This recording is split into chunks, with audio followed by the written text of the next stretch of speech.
തിരുവനന്തപുരം മണ്ണന്തലിൽ യുവതിക്ക് നേരെ ആക്രമണം. ഒപ്പം താമസിക്കുന്ന യുവാവിന്റെ കുടുംബാംഗങ്ങളാണ് ആക്രമിച്ചത്. പോലീസ് ഒത്തുതീർപ്പിന് ശ്രമിക്കുന്നുവെന്നും കേസ് ഒതുക്കാൻ വേണ്ടി പോലീസ് ആവോളം ശ്രമങ്ങൾ നടത്തുന്നുണ്ടെന്നും യുവതി ആരോപിക്കുന്നുണ്ട്.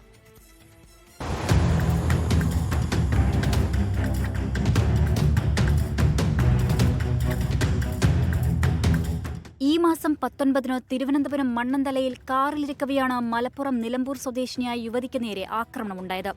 ഒപ്പം താമസിക്കുന്ന യുവാവിന്റെ അമ്മയുടെ കുടുംബാംഗങ്ങളാണ് ആക്രമിച്ചതെന്നാണ് യുവതി പറയുന്നത്.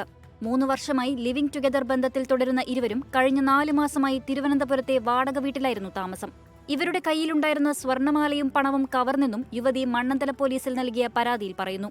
കാറിൻ്റെ ഉള്ളിൽ നിന്ന് ഇവൻ്റെ അമ്മാമയും കൂടി ആദ്യം എൻ്റെ കഴുത്തിന് കുത്തിപ്പിടിച്ച് വലിച്ച്, എന്നിട്ട് എന്നോട് പറഞ്ഞു ഇറങ്ങടി വണ്ടിയിൽ നിന്ന്, അയാളുടെ ഹസ്ബൻഡിൻ്റെ അപ്പൻ്റെ വണ്ടിയാണെന്ന് പറഞ്ഞിട്ട് എന്നിട്ട് എൻ്റെ കഴുത്തിന് കയറി പിടിച്ചിട്ട് എന്നെ ചെരുപ്പൂരി തള്ളിയിട്ട് എൻ്റെ അടിവയറ്റിൻ്റെ ഒരു തൊഴിയും തന്നു.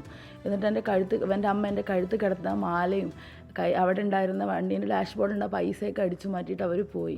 ഗുരുതര വകുപ്പുകൾ ചുമത്താതെ പോലീസ് കേസ് ഒത്തുതീർപ്പാക്കാനുള്ള ശ്രമം നടത്തുന്നുവെന്നാണ് ആരോപണം.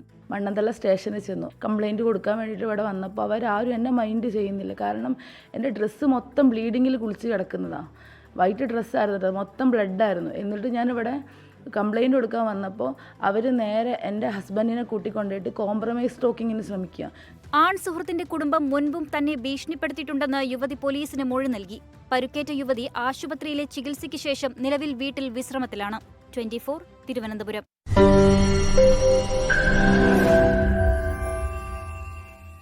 ലോകത്തെവിടെയായാലും ഏത് സമയത്തും 24 വാർത്തകളും ഓഗ്മെന്റഡ് റിയാലിറ്റി പാക്കേജുകളും എക്സ്പ്ലെയിനറുകളും വിശദമായി കാണാൻ ഞങ്ങളുടെ യൂട്യൂബ് ചാനൽ നിങ്ങൾക്ക് സബ്സ്ക്രൈബ് ചെയ്യാം.